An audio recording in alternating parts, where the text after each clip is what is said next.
Bienvenidos a todos y todas. Feliz mañana de jueves 5 de enero de 2023. Comienza así un nuevo programa de Voces del Interior, el número 60. Un programa especial porque obviamente estamos saliendo grabados. Un programa que pretende recuperar los principales acontecimientos que fueron sucediendo en el 2022 y aquellos contenidos que nosotros consideramos que de algún modo han llegado a ilustrar un poco el objetivo del programa, que es traer los temas del interior en estas mañanas de jueves. A su vez, desde Voces del Interior, le queremos hacer llegar un gran saludo y deseos de que se encuentren muy bien, que hayan pasado unas fiestas tradicionales lo mejor posible, y un gran abrazo y muy especial para aquellos y aquellas compatriotas que por distintos motivos no les fue posible brindar como hubieran querido. Toda nuestra solidaridad para ellos y ellas. Bien, como les decíamos, vamos a presentarles algunos contenidos que fueron generados en el transcurso del 2022 a manera de repaso. Y hoy les proponemos revivir aquella charla que teníamos con Lilian Galán, diputada, y también con Ana Jacqueline Gómez acerca de la temática de la mujer rural. Y a lo último, en el último bloque, le vamos a proponer recordar aquella participación que hacíamos con Sarita Vecino, nuestra columnista y coconductora, acerca de lo que es la diabetes y la importancia que tiene la insulina para el tratamiento de esta enfermedad, su acceso, su historia y bueno, todo lo concerniente a la diabetes, como una manera también de homenaje a todas aquellas personas que conviven con esta enfermedad y que a diario batallan para tener una calidad de vida lo mejor posible. Así que si les parece, vamos entonces a estos dos contenidos, y desde Voces del Interior pronto nos estaremos reencontrando en vivo, diciéndoles entonces que estamos aguardando con muchas ganas que esto suceda. Y bueno, ya estaremos nuevamente al aire entonces. Vamos con estos contenidos. Tenemos en estudios, se va a sumar ahora después Ana Jacqueline Gómez, es presidenta del Instituto Nacional de Colonización, pero también tenemos a la diputada Lilian Galán. Bienvenida. Buenos días, un gusto acompañarlos y muchas gracias por la invitación. Muy bien. Bueno, es un programa que de algún modo le debíamos al interior, que era justamente poner sobre la mesa hoy el tema de la mujer rural, un tema que vaya que hay para escribir, para hablar, que no nos daría un programa, pero bueno, vamos a tratar justamente con estas compañeras, tratar de justamente, bueno, visibilizar el tema al menos, ¿verdad? Ponerlo en sus principales dimensiones. Y para comenzar, Jacqueline, Lilian, me gustaría hablar un poco de lo que es la determinación de lo rural, ¿verdad? Ese encuentro entre lo rural y lo urbano y cómo eso va generando también determinadas características que determinan justamente la vida en un lugar u otro, ¿verdad? Sí, evidentemente lo que es el trabajo rural y el trabajo en la ciudad es totalmente diferente. Justamente si lo vamos a enfocar desde un lugar de género, también es totalmente diferente lo que es la historia del trabajo rural para la mujer que la historia del trabajo para la mujer en lo que es los trabajos de servicios, los trabajos de fábricas, mirando la historia, ¿verdad? La mujer rural tiene otra historia porque, claro, digo, el trabajo en lo que es el campo es totalmente diferente, ¿no? Claro. A su vez, este medio rural, que obviamente determina las prácticas sociales, tanto como las prácticas urbanas están determinadas por sus propias características. Le damos la bienvenida ahora sí a Jacqueline, también la Majo del 13, que se nos aproximó, qué bueno. Hola, buen día. Buen día, Jacqueline. Es complicado estacionar en las inmediaciones de la radio. Está difícil. Bien. Se suma con nosotros Ana Jacqueline Gómez, ahora sí, expresidenta del Instituto Nacional de Colonización en el periodo 2013-2020. Bienvenida, ¿cómo estás? Bueno, bien, muy bien, muchísimas gracias. Bien, bien de bien. Bueno, capaz que un poco preocupada a veces pensando en las cosas que están ocurriendo. Ni hablemos del instituto, por suerte hoy, pero vamos a hablar de otro tema que nos afecta a todos, sí, que es el tema de la previsión social, realmente. Muy bien. Conversábamos recién con Lilian, justamente, bueno, que uno de los temas que nosotros como programa del interior que nos jactamos, le estábamos debiendo un abordaje especial a lo que es la mujer rural, si bien ya la hemos tenido presente en un ciclo de cocinas a través de lo que fue su recetario, aportado por la Casa de la Mujer Rural, y en ese trabajo tan lindo que nos comentaba Magela. Bueno, hablábamos un poquito recién con Liliana acerca justamente de cómo los medios, ¿verdad? Los medio ambientes determinan una forma de ser, estar y sentir en los territorios, ¿verdad? Y que no es lo mismo esa determinación en lo rural que en lo urbano, ¿no? ¿Qué podrías aportar tú acerca de justamente cómo configura este medio ambiente la determinación de lo rural?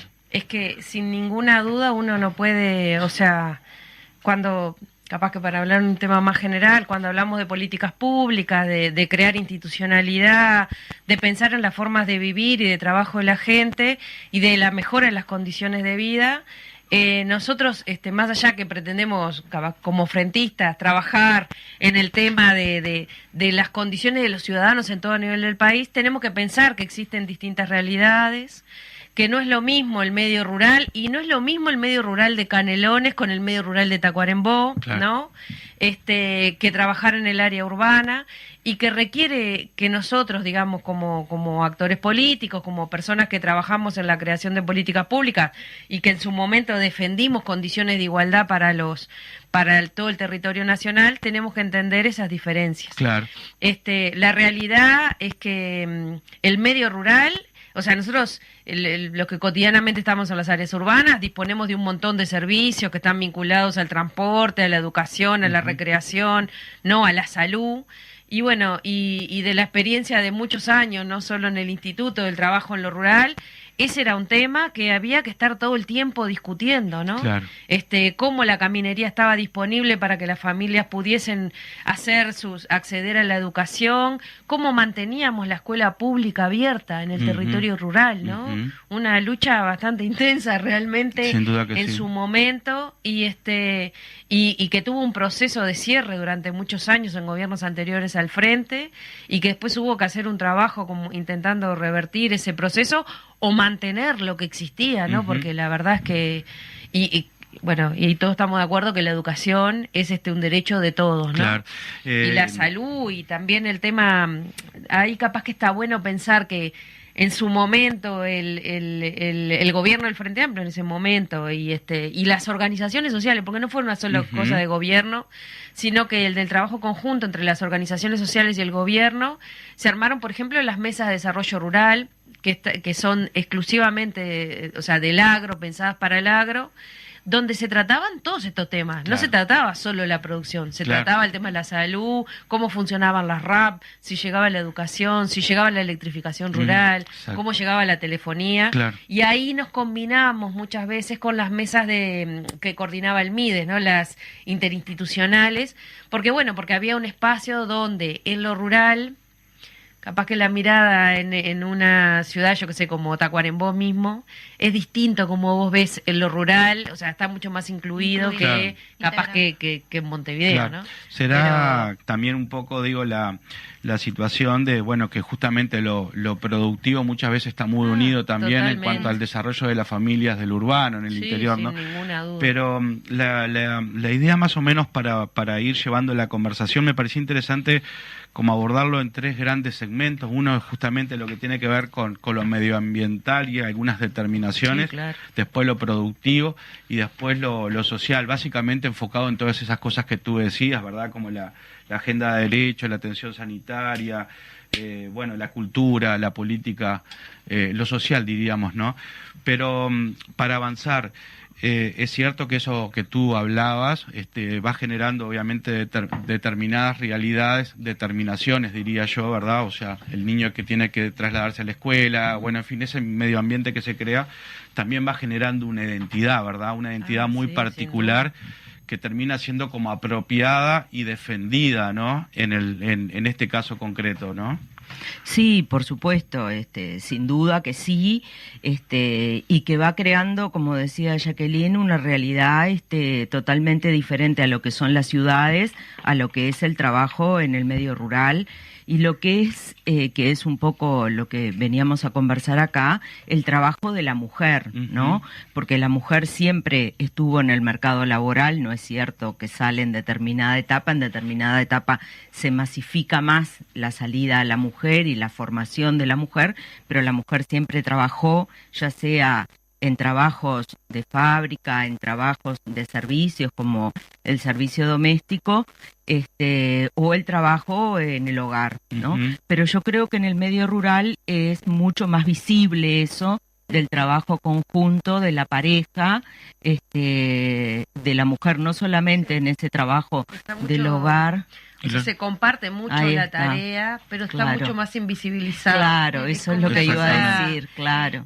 A mí lo que, capaz que, volviendo a esto otro de que es algo apropiado, la producción familiar, la gente que vive en el medio rural, la gente que vive en los mevires, es una forma de vida, ¿no? Claro, es una elección de esas familias estar ahí. A veces con mucha dificultad permanecer, pero es una identidad, ¿verdad? Sí, es una identidad y es una elección de vivir en contacto con la naturaleza, que sus hijos se críen y participen en la escuela rural, de que estén en contacto con los animales, o sea, es una concepción de vida. Y por eso mismo hay que defender ese derecho, ¿no? Digo, aparte de la importancia que puede tener para nuestro país, el tener un territorio ocupado, la creación de productos que hacen la base de nuestra alimentación, el derecho a ser un país más soberano, digamos, en disponer de nuestros alimentos, o sea, esto que es una elección de vida de estos productores familiares y de los asalariados rurales, tiene un impacto total en nuestras vidas, los urbanos, digamos, y en la economía de nuestro país, porque son los generadores de la riqueza, de ese producto bruto agropecuario que tanto nos llenamos la boca, son esas manos las que generan ese trabajo. Y en realidad hay lo que plantea ahora Lilian, ¿no? El rol, cómo funciona, digamos, esto que es una forma de vida y que es un derecho y que tiene que ver con esto, el contacto de la naturaleza, de poder tus hijos formarse en ese espacio, con determinados valores, con determinadas formas de vincularse. Con creencias. Sí, claro. Entonces, eso también tiene otras relaciones, digamos, que están vinculados a cómo se dan las brechas de género, por ejemplo, por decirlo así, ¿no? Entonces, y eso tiene que ver con muchas cosas, ¿no? En el primer término, capaz que también de la experiencia del trabajo, es cómo llegan las políticas de derecho a vivir sin violencia en el territorio rural, ¿no? Y que son distintas las formas de violencia, ¿no? La violencia capaz que está vinculada, puede haber violencia física, situaciones que enfrentamos en el instituto y que salimos desesperados, digamos, a armar una unidad que permitiese atender esas situaciones y que trabajase en las situaciones intrafamiliares y en apoyo, obvio, con la institucionalidad que sabía del tema, ¿no? Con INAU y con InMujeres, que eran las que nos decían cómo por dónde ir. Pero la violencia patrimonial, ¿no? De quién es el titular del arrendamiento, quién es el titular de la tierra, quién es el titular de los animales. Sí, ¿no? Un medio muy machista, ¿no? La lógica, si vos mirás los datos de titularidad de la tierra, por ejemplo, que no solo que sean dueños, sino quién define la empresa, ¿no? A nivel rural, el 80 y pico % son masculinos, ¿no? Son varones. En el Instituto de Colonización, que es un ejemplo clarísimo de eso, o sea, nosotros hacíamos un proceso de selección en función de las familias, cómo estaban constituidas la pareja, casada o no casada, ¿no? O sea, la pareja con los hijos, con no sé qué, y resulta que históricamente el Instituto de Colonización, bueno, antes no hacía selección, pero desde que empezamos nosotros en el 2005 a hacer el proceso de selección transparente, el criterio era cómo estaba constituida la familia. ¿Y quién terminaba siendo el titular? El varón. Claro. Sin embargo, nosotros en el 2014, por el trabajo con las organizaciones y con los grupos de mujeres rurales, con las agricultoras familiares, terminamos armando el proceso de cotitularidad, que era un trámite administrativo, que la titularidad de la tierra de los arrendamientos iba a nombre de los dos en igualdad de condición. que parece una cosa administrativa, pero eso fue un cambio en derechos sustancial. Brutal, claro. Sustancial. Claro, claro. Y ahí, después en el 2019, empezamos con una cuestión administrativa, con una resolución de directorio, y pasamos a que eso se convirtiese en una ley para institucionalizar ese derecho de las mujeres de acceder a la tierra del Estado en igualdad de condiciones de los varones. Pero esto que yo lo digo, que antes eran el 11% de las titularidades de la tierra, después pasamos al 22%, y bueno, y ese proceso va a seguir creciendo en el andar, y de las adjudicaciones el 68% eran a los dos, ¿no? Pero ahí no solo pasamos a la tierra, sino que después las que se adjudicaban en cotitularidad, hicimos un acuerdo con el Ministerio de Ganadería que la titularidad del capital productivo, que en general eran los animales, también estuviesen a nombre de los dos. Claro. Porque después vos tenés la tierra, pero después no podés no tenés los recursos productivos. Esto que he dicho así en el ejemplo del instituto es bastante común en el agro en términos generales. Mayoritariamente son varones los que toman las decisiones, los que tienen la titularidad de los animales, situaciones que pueden, yo qué sé, para dar un ejemplo concreto, yo qué sé, un hombre que por distintas razones un varón que estuvo que estaba en la cárcel, y que en realidad lo que hizo fue vender desde la cárcel, vender los animales para dejar sin capital productivo a la mujer que estaba en la tierra, ¿no? Entonces, esas cosas que hablan de la brecha de género tremenda, sí, y de las condiciones de desigualdad en el medio rural que requieren muchísimos años más para adelante. Y esto que digo que trasciende el instituto, ¿no? O sea, que es una realidad del agro en términos generales, bueno, solo alcanza a ver cómo son las directivas de las organizaciones que han hecho un esfuerzo, pero en general, bueno, algunas de ellas siguen siendo totalmente masculinas. Ya en Comisión Nacional hay una presencia de Comisión Nacional de Fomento Rural, hay una presencia de mujeres importante, con espacios de participación de las mujeres, en la red de agroecología sin ninguna duda, en la red de semillas, pero hay otras que siguen siendo todos varones, ¿no? Claro. Y eso no significa que, y se plantea como un logro que una mujer sea presidenta de algo, pero en realidad es que no tiene la estructura sigue siendo masculina. Sí, ahí está. Y eso después tiene un coletazo en el acceso a la seguridad social, ¿no? Claro. Eso tiene un coletazo clarísimo en el derecho al acceso a los beneficios de la seguridad social de las mujeres. Claro. Entrando obviamente en una cuestión de introducción para las personas que nos están escuchando, o sea, tratando de justamente armar como este gran puzzle que sea lo más posible legible, y por eso entramos con esta introducción bastante general acerca de estas características. Me interesaría también abordar un poco cómo se construye el sentimiento de comunidad, ¿verdad?, en el medio rural. Esto, obviamente, la mirada de género la vamos a tener un poquito más adelante, pero primero que nada como introduciéndonos en este medio que a veces es bastante lejano para mucha gente, ¿no? La formación de la comunidad pese a las distancias que tienen, ese abordaje de la construcción de lo social. La realidad de un territorio rural es que, o sea, yo digo que tenemos que entender que hay diversos, o sea, yo hablo de algo más general, pero cualquiera de nosotros recorre Canelones y es otra realidad, y ve que hay población una al lado de la otra, que hay familias instaladas, viviendo, bueno, como lo definieron el gobierno de Yamandú en la anterior, donde trabajaban Canelones capital de la soberanía, ¿no?, alimentaria, ¿no? Porque en realidad hay un conjunto de familias viviendo y produciendo en el medio rural, que tienen un vínculo también con lo urbano, porque sin ninguna duda la conexión y el desarrollo de todo el territorio también requiere ese vínculo con lo urbano. Claro. Pero en lugares como más alejados, o sea, que primero existe un conjunto de tradiciones de colaboración entre ellos, ya sea, no sé, es bastante sencillo para nosotros conocer el tema de las carneadas, la preparación de los alimentos, el generar las conservas, el prepararse para el invierno, ¿no? El compartir una actividad de trabajo, porque hay tareas que se requieren, que no alcanza con la mano de obra familiar, y que de repente viene un vecino a dar una mano en hacer determinada tarea.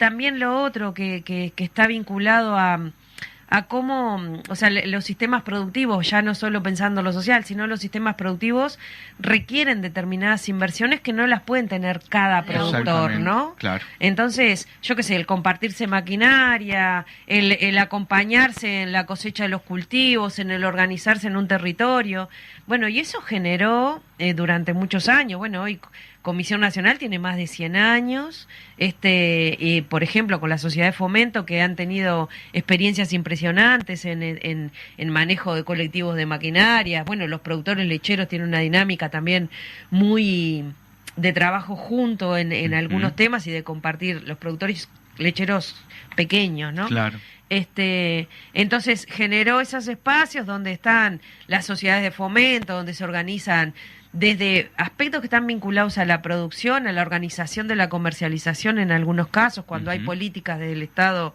de promover ese proceso de comercialización, porque bueno, el volumen de cada uno de los productores no alcanza para cubrir la demanda de un mercado. Claro. Y también muchas veces necesitas estabilidad en la entrega de lo que vas a vender.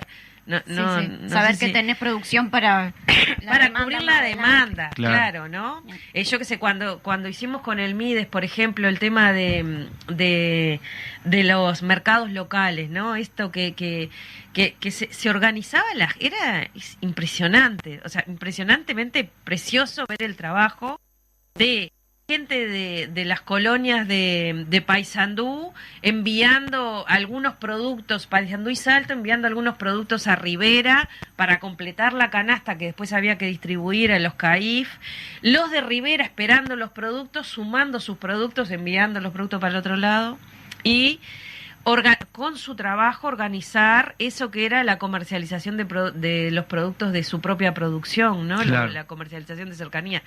Y eso es comunidad. Claro. Eso no se logra, digamos, con deseos. Ni con imponer, ¿no? Que bueno, que desde el Estado se va a hacer tal cosa, ni el gobierno resuelve hacer tal o tal otra.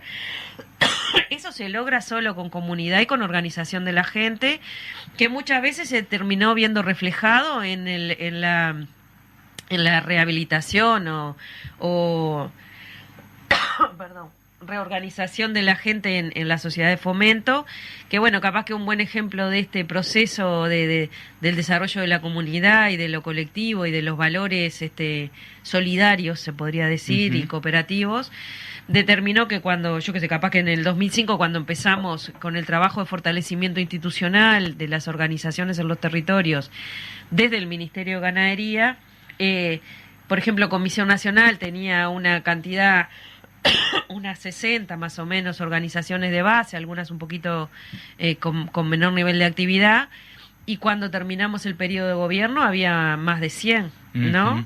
Y no solo Comisión Nacional, sino que, bueno, a través del trabajo con INACOP, el tema del desarrollo de las cooperativas, el trabajo del Instituto de Colonización con los emprendimientos colectivos de acceso a la tierra, ¿no? Y ahí hay muchos ejemplos de eso de cómo construyen comunidad, que no es comunidad, o sea, lo social, lo productivo y lo económico en el rural está junto, claro. Y lo ambiental, porque están todo el tiempo en ese contacto con... Claro. Viven en el medio de la naturaleza. Claro. Entonces, ahí hay un conjunto de experiencias comunitarias, se podría decir, en todos los departamentos, donde la gente se organiza para producir, para generar alimentos en un campo del Instituto de Colonización, que después se va a distribuir para la alimentación de los animales. Entonces me dicen si lo que digo no se entiende queda claro. El funcionamiento, pero claro. Son muchas las formas de generación de comunidad en lo rural. Claro. Porque así como está lo productivo, está la fiesta del mate, la del chorizo, la del salchichón. Claro, o a veces en algunos lugares la propia yerra, ¿no? Sí, claro. Ahora... Ayer mandaban unos colonos de San Javier que yo siempre digo que son los reyes de la fiesta, pero se juntan frente a todas las actividades, ¿no? Claro. Es una cosa que tienen ese espacio de encuentro de familia, de productores, de gente de la institucionalidad, de vecinos que no son productores, de encontrarse en el galpón de la Fomento. Fabuloso. Para hacer un asado. Claro. Es tremendo. ¿Y cuánto habrá originado eso también en lo que es después las expresiones culturales, verdad? Clarísimo. O sea, porque obviamente que las canciones del cancionero una... uruguayo, principalmente el folclórico, recoge mucho esto que estamos hablando.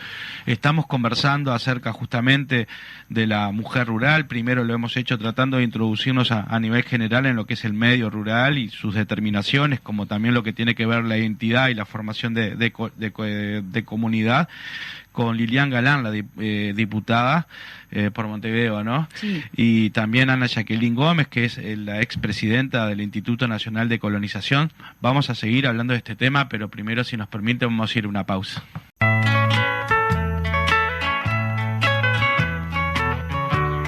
Bien, volvemos entonces con el programa número 57 de Voces del Interior. Estamos conversando con la diputada Lilian Galán y también con Ana Jacqueline Gómez, expresidenta del Instituto Nacional de Colonización. Y bueno, hemos hablado un poco de lo introductorio.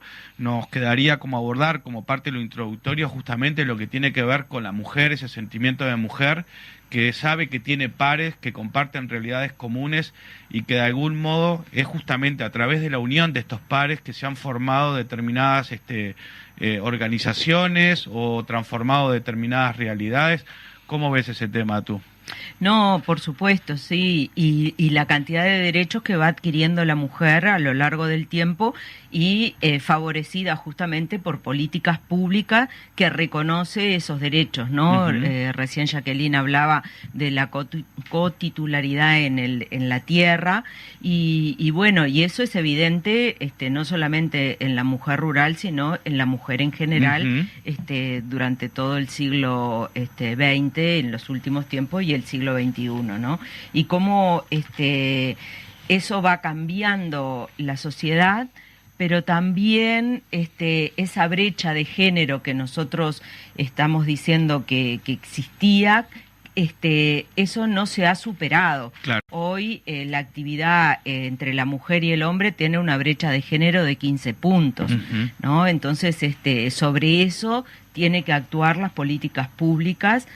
Y justamente lo que no estamos viendo es que se actúe en ir paliando o transformando esa realidad, sino que al contrario, claro, muchas de las políticas públicas que hoy tenemos profundizan esa brecha de género porque en realidad no se está mirando los cambios en el mundo del trabajo y los cambios que ha traído el trabajo, ¿no?, en el siglo XXI, sino que se está mirando una sociedad que ya no existe. Se está legislando para una sociedad que no es la realidad del Uruguay de hoy. Claro, ¿no? Claro, entiendo. Entonces, por ejemplo, en la Ley de Seguridad Social, que uh-huh, hoy es ese proyecto de ley que se está tratando en el Parlamento, hay una mirada estática de la sociedad, uh-huh, ¿no?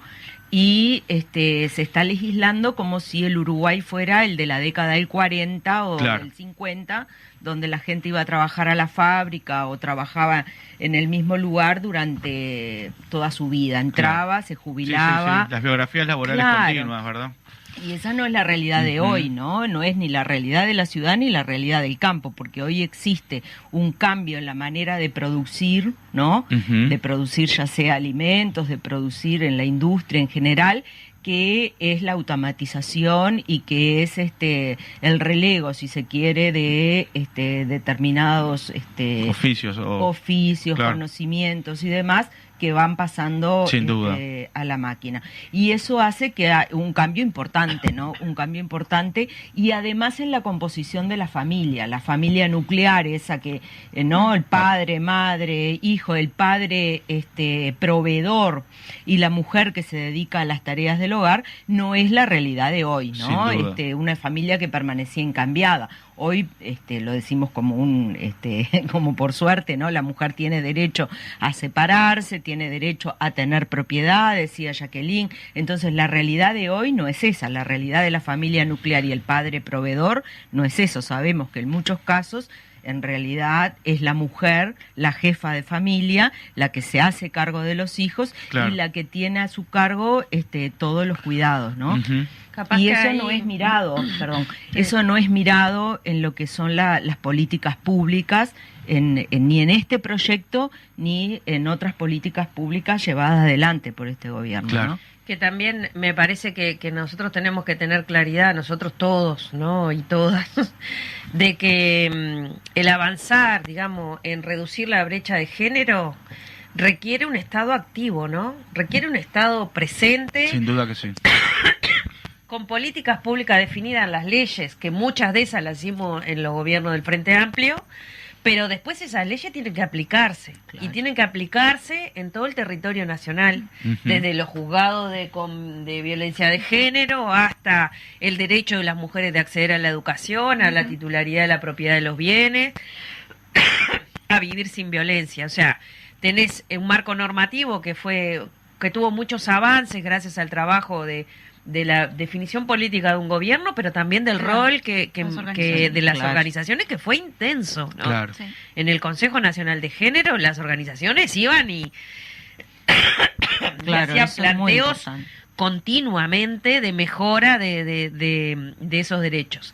Ahora, el marco normativo después requiere que el Estado, ¿no?, esté presente en cada uno de los lugares y en cada uno de los territorios para que esa política se ejecute. Claro.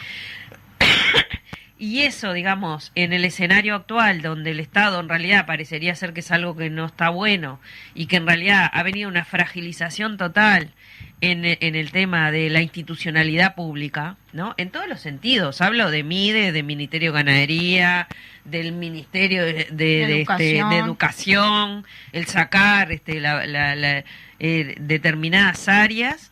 Me parece que habla de una retracción de ese rol del Estado activo y eso lleva, sin ninguna duda, una desprotección de las mujeres. Digo de las mujeres y de todo, ¿no? Sí. De las mujeres, de los niños, Sí, de las sí. niñas, de los adolescentes y de la población con mayor vulnerabilidades, porque lleva ese proceso, porque vos para avanzar en reducción de desigualdades tenés que tener el Estado presente, activo, trabajando Sin duda. y protegiendo a los más frágiles. Claro. Esa es la lógica del Estado ballesta, Además, cuando ¿no? se trata de cambios que de algún modo, justamente, como tú decías, una sociedad estática como la rural, a la cual se enfrenta ahora, a partir de gobiernos progresistas, a una transformación justamente de esa realidad, obviamente que necesitas tener una coherencia presencial para que eso se pueda llevar adelante, ¿no? Pero siguiendo un poquito más adelante, y justamente, ya entrando justamente en eso que tú también hablabas, lo de la familia, ¿verdad? Distintas mediciones que se han hecho del uso del tiempo en Uruguay siguen reflejando de que obviamente el trabajo doméstico es una de las cosas que cae más sobre las mujeres que sobre los hombres. Esto atendiendo obviamente que este trabajo doméstico está estrechamente ligado también a lo que es esa otra situación que tú hablabas, que es la de la mujer presente como unidad productiva, en la unidad productiva, y muchas veces subyugada a la decisión del varón, ¿no?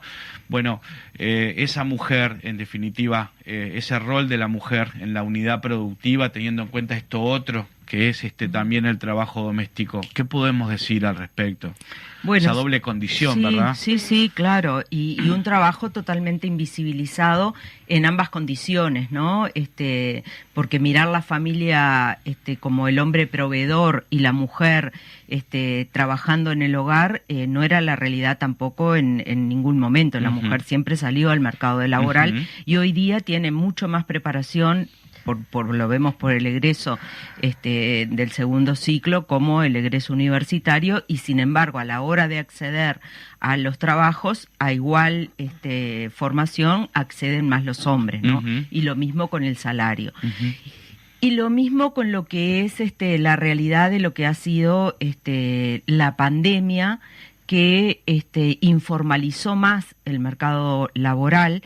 Pero esto, que fue una tendencia en el mundo, en el Uruguay se mantiene esa tendencia, que es la informalidad del trabajo laboral.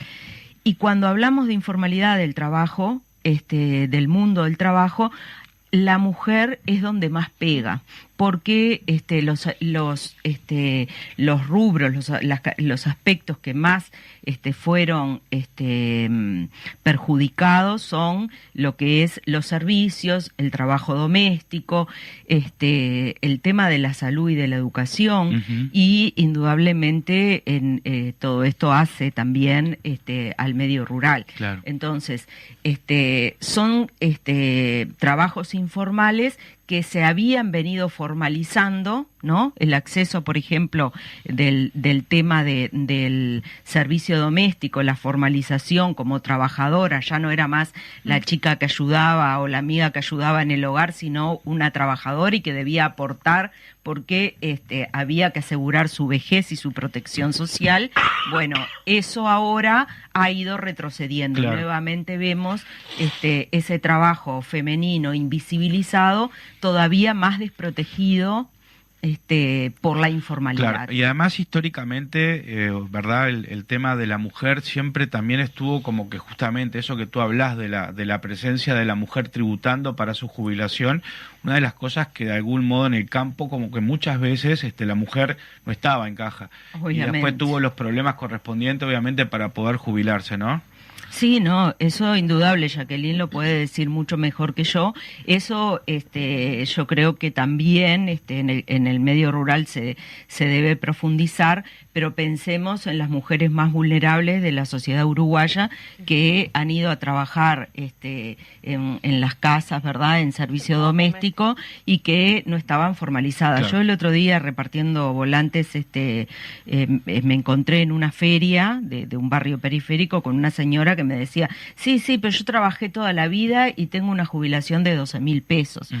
Entonces yo le decía, ¿dónde trabajaba? Bueno, yo siempre trabajé con una familia que me cuidaba, que era mi familia, y bueno, señora, esa familia que la cuidaba y todo No lo la cuidó demás, tanto. no la cuidó tanto, porque no Claro. aportó, y por eso usted ahora tiene una jubilación tan chica. Esa jubilación es una desprotección social de la mujer. Claro. Y era una realidad en el Uruguay, y yo creo que ahora está volviendo a ser, ¿no? No solamente en esos servicios, sino en el cambio en el mundo del trabajo, con el tema de las plataformas de trabajo, también hay una desprotección social muy grande a toda la población vulnerable que tiene que trabajar en esas plataformas, a veces por salarios que son, que no llega a los jornales suficientes como para tener protección Claro, laboral. claro. Y es el mundo del trabajo que se está configurando en este momento y que lo que tenemos que ver, ¿no? Claro. Ahí me parece que primero está que esto que planteaban del tema de los cuidados, del rol que le ocupa a la mujer en las tareas más reproductivas, digamos, por decirlo así, de los cuidados de tanto de los gurises como de los mayores, sí, sí. de los mayores, los ancianos. Claro. La población discapacitada, dependientes. claro. Sí, sin duda que Entonces, sí. ese rol también la lleva a tener más quiebres, digamos, en el proceso continuo de estar vinculada a un trabajo, o sea, que te genera que tenés menos años laborales, ¿no? Y por lo tanto, ahí hay algunos datos que capaz que ahora ya son viejos, pero hay un porcentaje importante de las mujeres que tienen que presentar prueba testimonial para poder llegar a los años de jubilación, ¿no? O sea, aquello debe traer al vecino, a los testigos que para documentar los años de trabajo, y que no es que no los hayan trabajado, es que lo Claro. trabajaron, No. pero en realidad no estaban en las condiciones de regularización que se requería para que estuviese documentado. Claro. Y eso es una realidad bastante frecuente en las mujeres. Si hablamos del medio rural, bueno, es eso que les decía recién hoy, ¿no? O sea,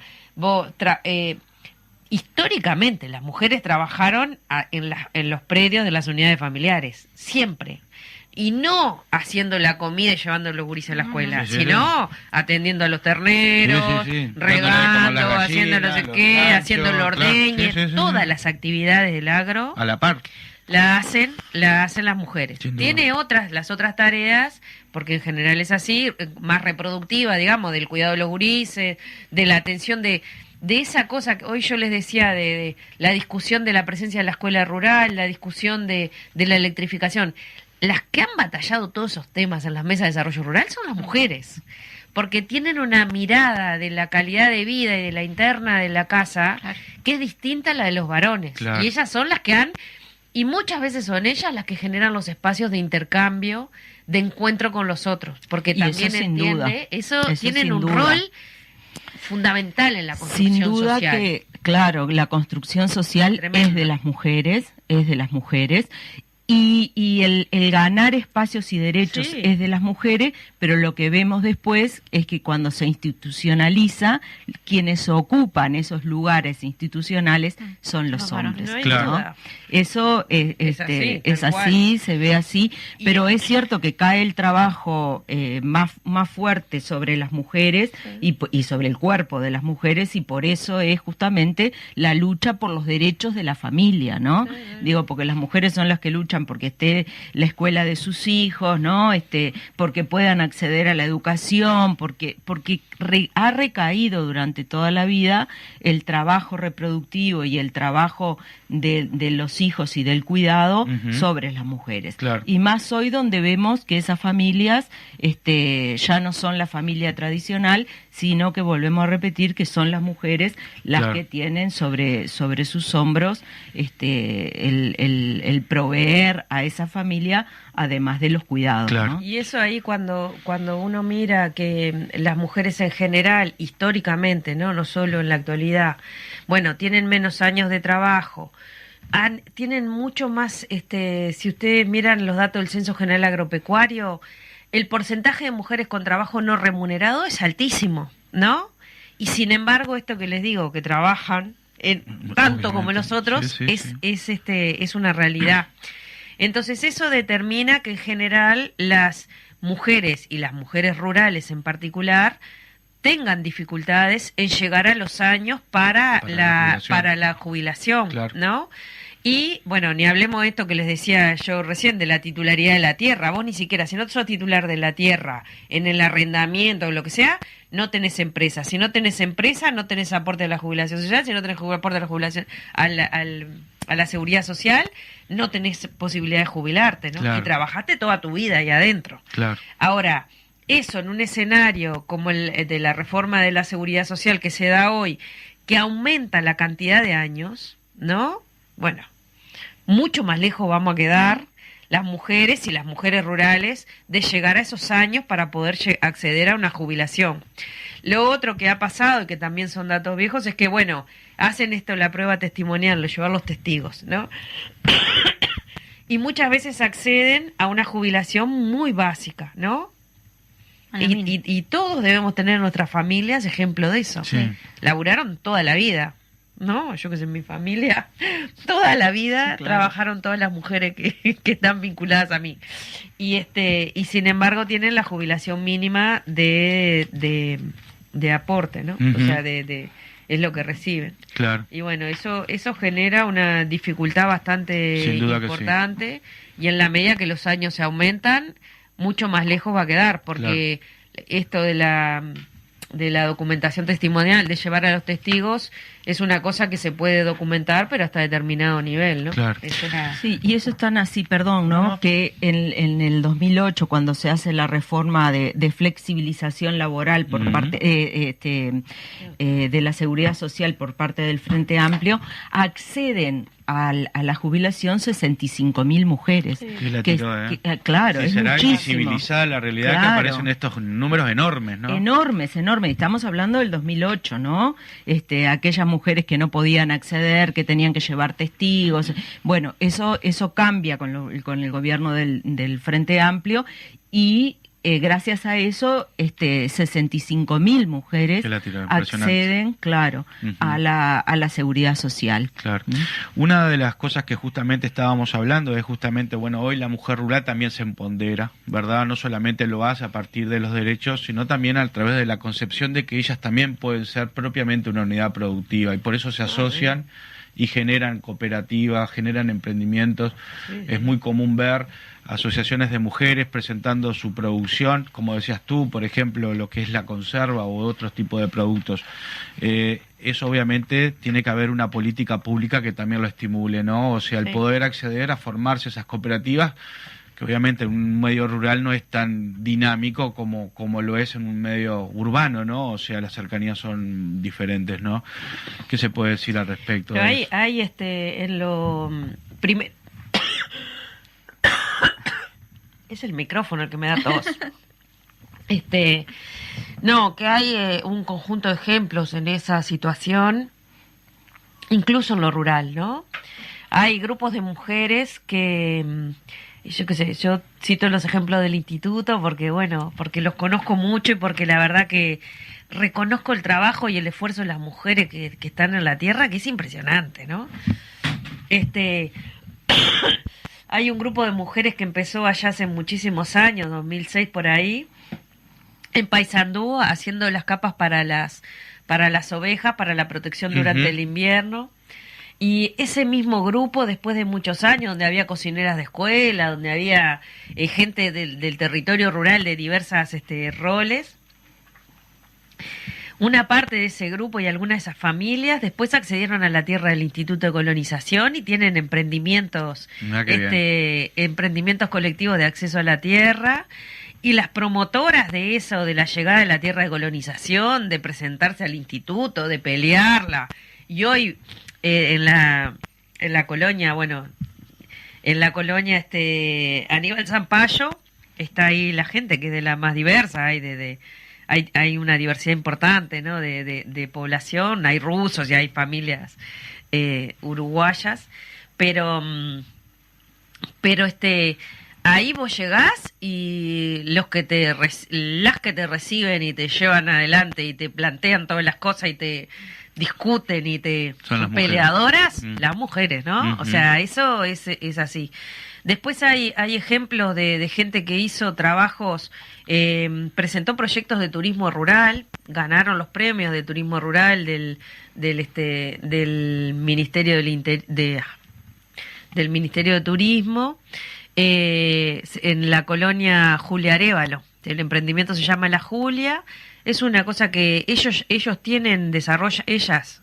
ellos desarrollan emprendimientos productivos, pero aparte dentro de la colonia hicieron esto pueblo turístico, ¿no? O sea, es un campo, ese campo tiene mucha historia porque vino de los narcos, fue sacado a los narcos, pasado al Instituto de Colonización y el instituto hizo el llamado y esas familias hoy están ahí y ahí hay emprendimientos productivos ganaderos, los más diversos, el emprendimiento de pueblo turístico en el lugar llevado adelante por las mujeres, ellas mismas tienen emprendimiento y han presentado sistemáticamente emprendimientos productivos dentro del propio campo para poder diferenciarse de lo otro y para generar sus propios, identificar más claramente su ingreso desde lo productivo. Ahí está. Y estos dos ejemplos que doy, hay un montón, digamos, hay las mujeres allá de Durazno de Aire y Tierra con su emprendimiento productivo, las musas, las mujeres rurales de San Antonio en Canelones, donde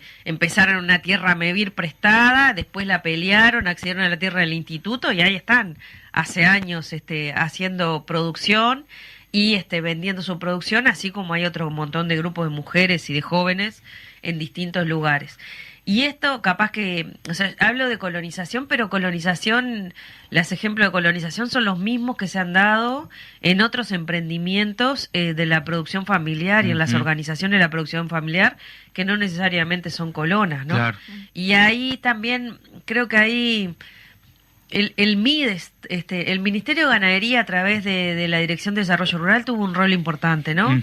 Pero el MIDES hizo un aporte re interesante con el tema de lo productivo, desde las unidades de producción y del desarrollo de las cooperativas sociales, ¿no? Eso dio una oportunidad tremenda, digamos, de que tuviesen una forma legal que facilitase, que pudiesen hacer su producción, que la producción a veces sí son productos, que lo podemos ver a veces en la Rural del Prado, antes por lo menos el MIDES hacía en el stand y casi todas eran mujeres las que estaban ahí, pero bueno, también hay emprendimientos productivos de producción ganadera o hortícola. Claro. Bueno, tenemos un ejemplo de hace muchos años, las mañanitas, las mujeres de Migues, No es las mañanitas, es ya me voy a acordar. pero que hace 1000 años que trabajan estos temas, que se hacen productos de hierbas aromáticas. Ujú. Y no, nosotros siempre decimos que la agricultura familiar y los asalariados rurales han generado muchos mecanismos de resistencia. Claro. Y las mujeres tremendamente han generado mecanismos de resistencia realmente y de organización. Una de las características o una de las demandas que de algún modo se han escuchado, principalmente en gobiernos, en todos los gobiernos, pero principalmente por la sensibilidad de los gobiernos de izquierda, es el sistema de compras públicas, en donde justamente es una forma de canalizar producciones muy específicas, ¿verdad? Se intentó con fideos, se ha intentado con otros rubros. A nivel de política pública, ¿ha habido alguna sensibilidad acerca de esta producción femenina, rural, de ser absorbida por el Estado, por las instituciones públicas? Sí, ahí el ejemplo que hoy les ponía de Paysandú, Salto y Rivera es eso, ¿no? Los mercados de cercanía y las compras públicas, claro. Porque las organizaciones de vecinos y sociedades de fomento de esos lugares, porque no eran fomentos también las que llevan adelante el emprendimiento, muchas veces la verdad que batallados por mujeres, más allá que trabajaban hombres, ¿no? Sin ninguna duda, porque es una construcción que se hace también entre todos. Están vinculados a las compras públicas en tanto en Salto, en Rivera, en Paysandú.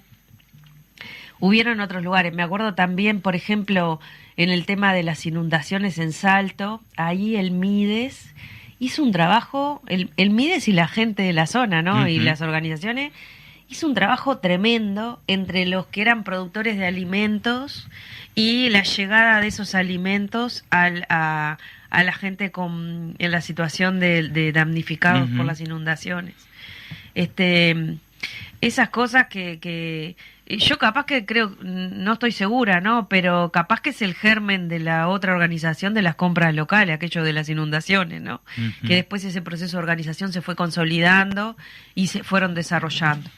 Pero tuvieron un rol. Tuvo un rol. Las compras públicas igual hoy también están en un momento más complicado, porque era fideos, harinas, pollos, cerdos, ¿no? Sí. Horticultura, y tienen un nivel de dificultad hoy de la colocación. Yo qué sé, deben conocer el acuerdo que se hizo con el Ministerio del Interior. Por la fabricación con el Ministerio del Interior de comercializar cerdos, aves y otros productos. Y hoy el vínculo está siendo muy dificultoso y dificultades para... Claro, hay que tener sensibilidad con la tarea, ¿no?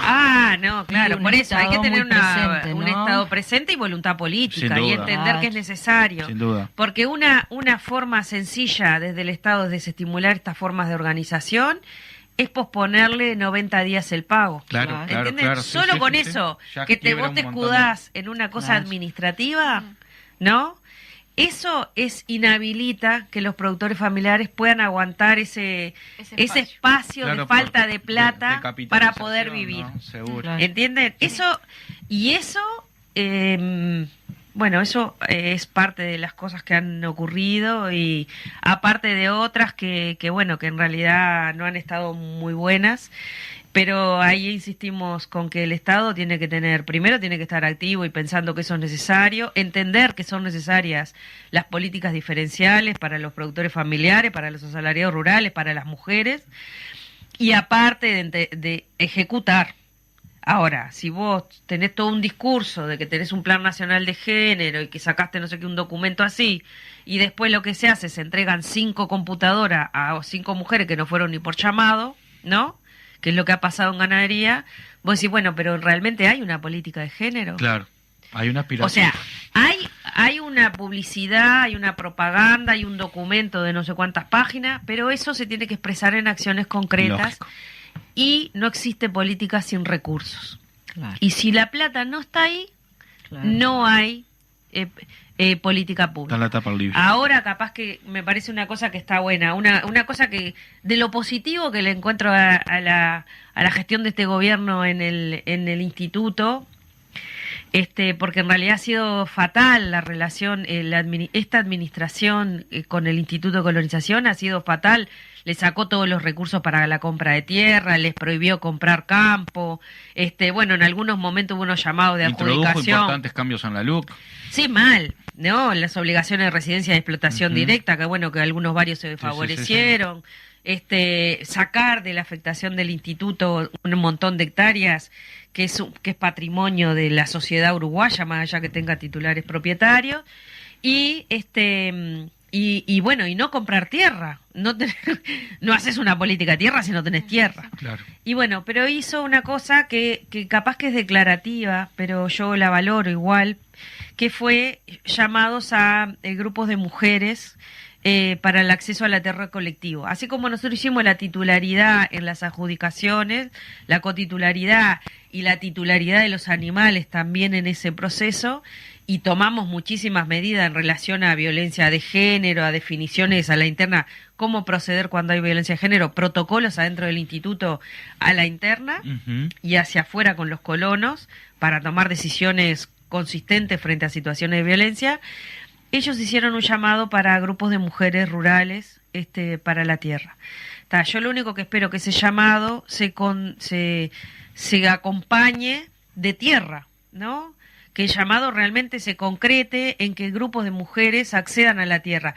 Hoy hay grupos de mujeres, en la administración de Andrés Berterreche entraron las mujeres de Aire y Tierra, que son gente de Durazno, una experiencia preciosa, de mujeres jefas de familia en general, y otro montón de gente, ¿no? Entró, accedieron a la tierra, pero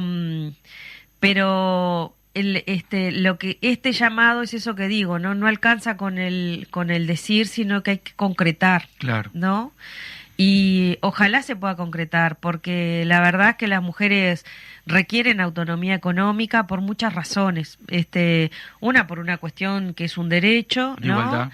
Claro, un derecho de igualdad. También muchas veces para protegerse de situaciones de violencia en las internas familiares, de dominación psicológica, de dominación económica, ¿no? Y se requieren emprendimientos económicos para poder sentirte más fortalecida en eso que estás convencida, que es tu derecho a vivir sin violencia y con tu no sé, una vida plena, ¿verdad? Claro, o sea, una vida porque integral. No es una cuestión de patrimonio, claro, es una cuestión de derechos, sin duda, ¿no? que sí. Entonces, me parece, ojalá que eso que se resolvió se concrete. Ahí reconocerles la verdad que el laburo a los funcionarios del instituto tremendo en este tema. Durante la administración en la que yo estuve, si no hubiesen existido los funcionarios que nos ayudaron a llevar adelante y las organizaciones que nos ayudaron y nos acompañaron, no hubiésemos llegado. Sí. Y mérito de los funcionarios, llamado a grupos de colonas, que es una buena propuesta y que la deben haberla batallado, la verdad. Felicitaciones entonces por esa iniciativa y ojalá que se concrete. Sí. Estamos conversando justamente acerca de la mujer rural, su realidad, su inserción en el medio, pero también un poco situándonos en lo que es el medio rural. Lo hemos tocado de costados, que las mujeres en realidad no son divisibles entre rurales, ¿verdad? Porque claro, de algún modo comparten muchos aspectos comunes, claro, pero específicamente mirando esta realidad, con la diputada Lilian Galani, también con Ana Jacqueline Gómez, es presidenta del Instituto Nacional de Colonización. Lo vamos a seguir haciendo, pero primero vamos a ir a una pausa. Bien, seguimos adelante en este último tramo de conversación que estamos sosteniendo con la diputada Lilian Galani y también con Ana Jacqueline Gómez, es presidenta del Instituto Nacional de Colonización. Estamos conversando acerca de la mujer rural, su entorno, sus posibilidades, también hablamos un poco de lo productivo. Ahora nos gustaría entrar un poco en lo que es lo concerniente a lo social, ¿verdad? Y eso cómo se expresa justamente a través de una agenda de derechos, pero también a través de la posibilidad de mantener tu salud, ¿verdad?, cuidada.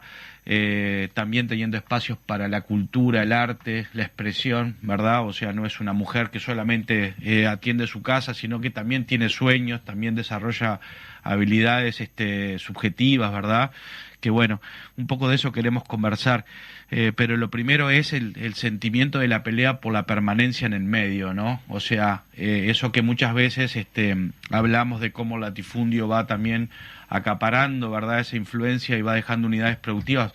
No sé si hay datos bastante recientes, pero la pérdida de unidades familiares pequeñas en el medio rural es importante, ¿verdad? Bueno, la mujer y esa permanencia en el medio justamente, y esa pelea por permanecer allí, es un poquito lo que... Sí, datos actuales no hay, pero el Censo General Agropecuario, el último que hay es del 2011, y entre el 2020 y el 2011 hubo una reducción de unas 14.000 unidades familiares. No diría que son unidades familiares, son unidades de menos de 3 hectáreas. De 50 hectáreas, ¿no? O sea, son las más chicas, digamos. Claro. Eso no significa que sean emprendimientos familiares. Bueno, otras cuestiones que tienen que ver con la metodología de los dos censos, que capaz que no son tantas, pero no importa.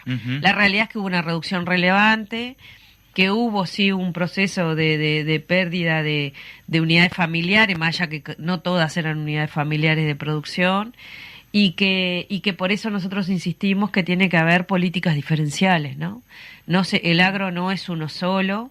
El agroexportador necesario para la economía y para nuestro PBI agropecuario es una realidad, pero el agro de la producción familiar y de los asalariados rurales es necesario, primero para la construcción de esa riqueza del PBI, pero también para los procesos de soberanía alimentaria y seguridad alimentaria de nuestro país. Sin duda, claro. Entonces, si nosotros no entendemos que hay que pensar en políticas diferenciales, difícilmente podamos atender a esta gente, a los sectores que tienen los derechos más vulnerados. Claro.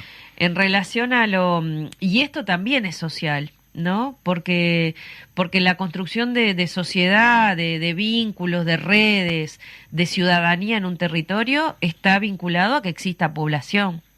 Y la población que existe es los productores familiares y los asalariados rurales, son los que viven y trabajan en ese territorio. Claro que sí. Entonces, si no hay una protección definida y una definición política de que esos sectores son importantes, no existe tampoco construcción social. Claro. Porque, bueno, la construcción social se genera con la gente. Requiere también de una visión de Estado de qué medio rural quiero construir, ¿verdad? Está clarísimo. Porque para eso lo tenés que dotar, y justamente, como decíamos, las mujeres tienen acceso a la salud, por ejemplo, o sea... Bueno, por eso, o sea, esto de la definición, ¿qué medio rural queremos construir? ¿Qué sistemas productivos queremos cuidar? ¿No? No solo fortalecer, ¿no? ¿Con qué tecnologías producir? Si queremos trabajar en la agroecología, si queremos trabajar en un modelo donde el alimento sea un componente importante, no solo para la familia que lo genera, sino para la población en términos generales, tiene que ver con esta construcción de qué modelo de ruralidad queremos. Si con gente o sin gente, si súper productivo pero sin gente, o productivo pero con gente. Y ahí, yo sinceramente creo que más allá de la invisibilidad de las mujeres en términos generales en todos los aspectos, las mujeres han sido los motores de la defensa de los derechos de acceso a la salud, a la educación, a la recreación, al transporte. Son las que se han movilizado yo siempre digo, la discusión de las mesas de desarrollo rural, de temas de electrificación rural, de temas de escuela rural presente, del tema de la salud, la participación en las RAP, ¿no? Los de atención primaria, ¿no? Y todos esos procesos, en general, están liderados por mujeres. No digo que no haya varones. Lo que digo es que son motores para reivindicar estos derechos y para hacer los planteos. Porque también las mujeres tienen lo que decía hoy Lilian, esta mirada como más integral de la situación. No solo están preocupados porque se produzca bien. O sea, no quiero decir que los hombres solo piensan eso, pero la mujer tiene esa mirada de la responsabilidad de las cuestiones más reproductivas, de estar todo el tiempo en contacto con los gurises, de ese vínculo con el entorno. Y bueno, la verdad y que la han cumplido un defensa- rol. Sí, yo estoy totalmente de acuerdo con lo que dice ella. La defensa de su territorio y de su casa. que Claro, es, de su- claro, y además del no retiro del Estado. Sí, ¿no? claro, sí. Porque ahí hay que mirarlo, bueno, desde el punto de vista social, político, económico y también ambiental, ¿no?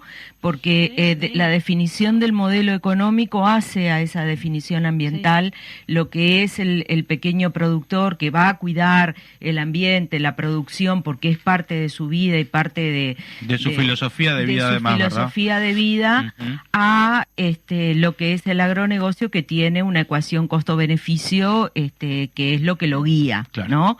Entonces me parece que acá hay que ponerle cabeza, sobre todo si vamos a mirar hacia adelante, qué modelo de sociedad rural, qué modelo de país queremos, ¿no? Porque va a tener que estar unido al ambiente, indudablemente, porque hoy es un componente que no se puede obviar. Y porque las familias claro, también quieren vivir en un ambiente saludable. Claro, Claro. pero que no se puede obviar No, tampoco ni como bajo país, ninguna, ¿no? no, Ni la familia rural ni la familia urbana, Sí, ninguna. porque vive la familia urbana de ese medio rural y lo que vos hablabas de la soberanía Obviamente, alimentaria. claro. Y la defensa del Estado, del no abandono del Estado del territorio es muy importante, ¿no? Porque es lo que decía Jacqueline, si el Estado se retira la escuela, se retira la policlínica, se retira el transporte. Entonces, las políticas públicas necesitan justamente recursos para instalarse, y hoy lo que vemos es un retiro del Estado, y también de un retiro del Estado acompañado de retiro económico. Obviamente, hoy hablábamos de las compras públicas y bueno, y no lo dije, pero pensaba qué compras públicas puede hacer un Estado que está siendo casi inexistente, Claro. ¿no?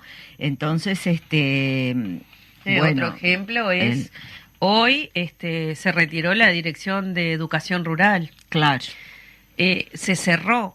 O sea, algo que es determinante para que las Totalmente. familias puedan vivir y trabajar en ese lugar y mantenerse, se cierra una mirada diferencial de la educación en el medio rural. claro. Y eso habla Y que de tiene una esa- trayectoria muy importante en el Impresionante. Uruguay, ¿no? Y además como forma Impresionante. comunidad también, lo que hablábamos hoy, Obvio. ¿verdad? La escuela. Obvio.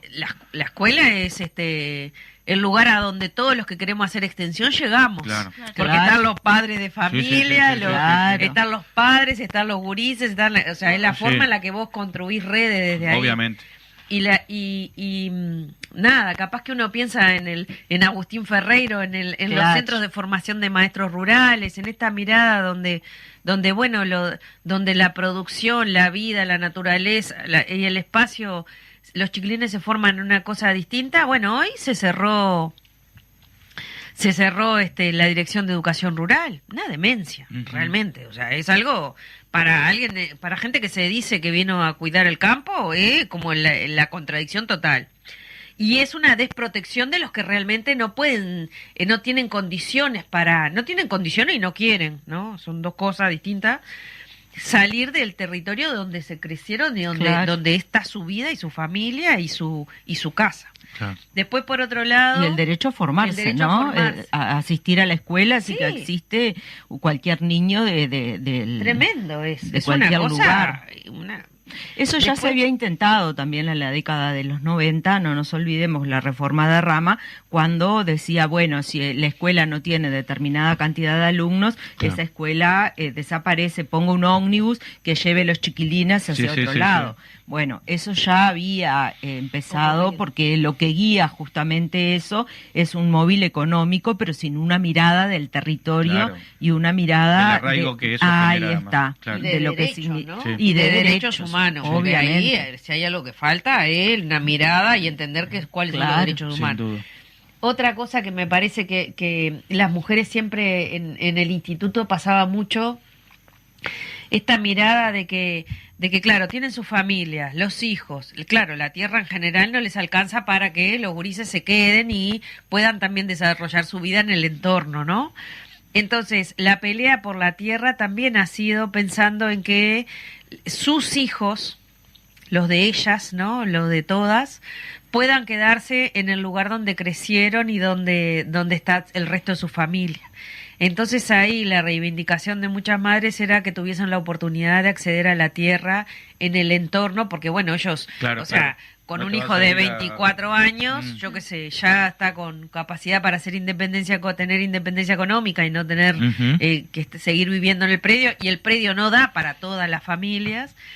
Y ahí el rol del Instituto de Colonización cuando compraba tierra, o sea, en otras etapas del instituto, era importante porque era una forma de asegurar que las familias también se pudiesen proyectar en ese territorio, ya sea a través de un acceso a la tierra en unidades de producción familiar, o ya sea en emprendimientos colectivos, porque también a través de los emprendimientos colectivos los hijos, digamos, podían generar su propio ingreso y Ujú. mantenerse. Y eso también es bastante importante para los jóvenes, porque en términos generales, porque no tienen los recursos suficientes para cubrir un campo completo, y para las jóvenes, mujeres jóvenes, que también en general les daba más trabajo la inserción en los espacios productivos, por esto mismo que yo les decía. Yo recién les contaba que a veces los padres, en vez de transferirle la titularidad de la tierra, que es un trámite normal dentro del instituto, a la hija, que era mujer, se la terminaba transfiriendo al esposo de la hija porque era varón, ¿no? Ujú. Eso desde la administración nuestra no ocurría, ahora no sé qué es lo que pasa, pero digo que habla de una cosa que tienen muchas dificultades para poder proyectarse, y cuanto menor recursos, proyectarse en ser parte de ese territorio y en seguir formando parte de esa comunidad, Claro. ¿no? Ahí también me parece que con todo el tema social, esto que hablábamos hoy de los espacios, la forma en que construyen comunidades a través de los festejos, de compartir tareas productivas, de compartir espacios de elaboración de alimentos, esas cosas son parte de las que también permiten ese desarrollo social y esos vínculos que los lleva a querer estar y vivir ahí, como todos nosotros, ¿no? Obviamente. Nosotros capaz que es en nuestro barrio, con nuestros vecinos, con nuestra Claro. familia, y ellos Claro. Entrando en los últimos minutos que tenemos, me gustaría reflexionar un poquito acerca de la mujer rural y la política. O sea, ese empoderamiento que también está teniendo, ¿verdad?, la mujer hoy en día, y que, bueno, ojalá cada vez alcance mayor paridad, o por lo menos se aproxime, o no tengamos que pensar en paridad, sino tengamos que pensar que automáticamente las cosas pasan, ¿no? Participa la mujer rural de la política, la mujer rural se sindicaliza, por ejemplo, la mujer rural promueve organizaciones. Son dos. Promueven organización seguro, Ujú. Sí, claro. porque son actores activos de los territorios. Eso en la escuela rural, en la fomento, en la cooperativa, promueve. En general no están los cargos de dirección. Claro, es lo que decíamos hoy. Hoy ¿no? se los decía, ¿no? Comisión Nacional de Fomento Rural hoy tiene mujeres directivas y ha tenido durante en los últimos años casi siempre. Y por otro lado tiene un ámbito en la interna de mujeres rurales, que en realidad ellas hacen planteos, bueno, son parte de la organización, como la Red de Mujeres Rurales, son parte de las organizaciones que en la Reunión Especializada de Agricultura Familiar y en los ámbitos en los que nos encontrábamos, eran, y en las mesas de desarrollo, las que discutieron con nosotros cómo hacer la cotitularidad, ¿no? O sea, las que promovieron son parte de ese logro, ¿no? Ujú. La realidad es que entre la cantidad de mujeres que hay en los lugares y la representatividad en las direcciones de las organizaciones no es muy equitativa, ¿no? Ujú. Bueno, y esto de la paridad ni existe, ¿no? Claro, Lejísimo de la paridad. claro. Sí, Sí, pero la principal expresión, eso que estás diciendo o sea, Ay, hay lucho, pero no represento, o sea, o no estoy en los puestos de re decisión, que te es como una... Bueno, es lo mismo que pasa a los otros lados. El Claro. instituto tenía 74 años, la primera mujer entró en el directorio, como directora fue Nilsa Pérez, en en el 2010 con la administración de Berterreche, y la primer presidenta en 74 años fui yo, ¿no? Claro. Imagínense que eso es la ruralidad a pleno, ¿no? Eso se da en todos los ámbitos, ¿no? Porque hoy tenemos sindicatos totalmente feminizados, como son los sindicatos de los maestros, de y las hacen una propaganda llena de maestros hombres. Y son todos maestros hombres, claro. La propaganda de que el cambio de la reforma educativa era buena, eran todos hombres, los maestros. Vos decías, qué raro esto, son todas mujeres. Pero eso también se da, ¿no? Cuando se accede a los cargos, bueno, la institucionalidad es de los hombres y porque justamente la estructura está llamada a ser de los hombres, ¿no? Claro. Porque no contempla lo que es la realidad de las mujeres. Entonces eso se da en el ámbito rural. Sí. Y sobre eso hay que legislar, porque Sin tú duda decías, es algo que se tiene que dar naturalmente, pero bueno, la ley de 8 horas, el trabajo o los derechos de los trabajadores también se tenían que dar naturalmente, y sin embargo siempre ha sido cuestión de peleas. peleas, ¿no? Hay cuestión de peleas y cuestión de luchas y cuestión de legislar que esas luchas lleguen a una ley para que se mantenga en el tiempo, y evidentemente que la paridad también va a tener que conquistarse de esa manera, porque solo no se da, ¿no? Solo no se da. Y yo, reivindico el rol de las mujeres en la construcción de todas esas cosas, porque si hay algo que tienen es un rol activo. Claro.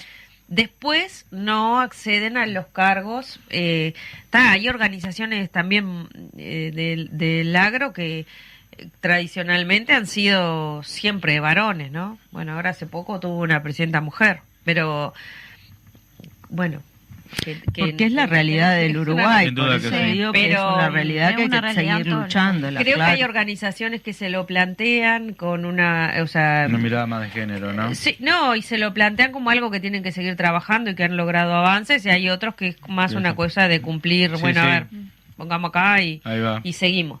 En los sindicatos rurales también es una realidad que hay que seguir trabajando ese tema, y hay que, yo qué sé, nosotros, por ejemplo, los grupos que accedían a la tierra, en los grupos, en la cotitularidad, las unidades de producción familiar estaba resuelto, había que aplicarlo y defenderlo en cada una de las instancias. Pero en los grupos también eran mayoritariamente varones, y ese era un tema que había que seguir trabajando. Bueno, la verdad que hemos tenido un programa muy interesante, porque hemos tratado de mostrarles una variedad de aspectos de una temática, ¿verdad? No nos quedamos solamente en la introducción, sino tratamos de ir desmenuzando el tema de la mujer rural, su inserción en el medio, sus aspiraciones, sus logros, y también sus metas a lograr, ¿no?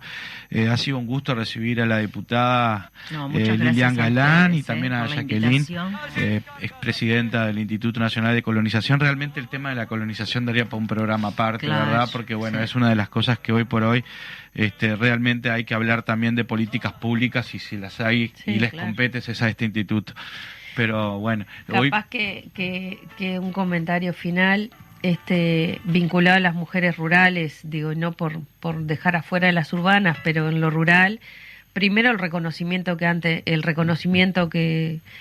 tenemos que tener hacia la construcción de una ciudadanía más equilibrada, digamos, y una sociedad más justa, del rol de las mujeres rurales ha sido tremendo.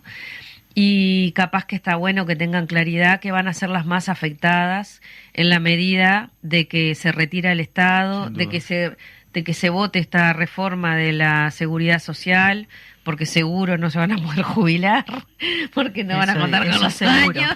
Ni las rurales ni las urbanas. No, ni las rurales ni las urbanas. Por eso yo hablo de las rurales, pero la realidad es que cada vez que el Estado se retira, las más vulnerables son las mujeres. Hay otros sectores también vulnerados, pero entre varones y mujeres, las mujeres sin ninguna duda son las que más ven vulnerados sus derechos. Sin duda que sí. Y eso hay que tenerlo claro, y por eso esta forma de resolver la jubilación y la seguridad social no es justa. Claro. Buenísimo. Entonces, bueno, muchas gracias a las dos a por ustedes, haber que venido. tengan un buen día. Fede, si te parece, vamos a una pausa. El pasado Lunes. 14 de noviembre, que fue el lunes, fue el Día Mundial de la Diabetes. Y bueno, y a propósito de esto, nuestra columnista Sarita va a referirse a eso. Exactamente. Cada 14 de noviembre se conmemora el Día Mundial de la Diabetes, una oportunidad para crear conciencia sobre el impacto de la diabetes en la salud de las personas, para destacar las oportunidades que existen para fortalecer la prevención, el diagnóstico y el tratamiento de la diabetes. El tema de este año es Educación para proteger el mañana. La Organización Panamericana de la Salud hace un llamado a la necesidad de fortalecer el acceso a una educación en diabetes de calidad, tanto para el equipo de salud como para las personas que viven con diabetes, sus cuidadores y la sociedad en general.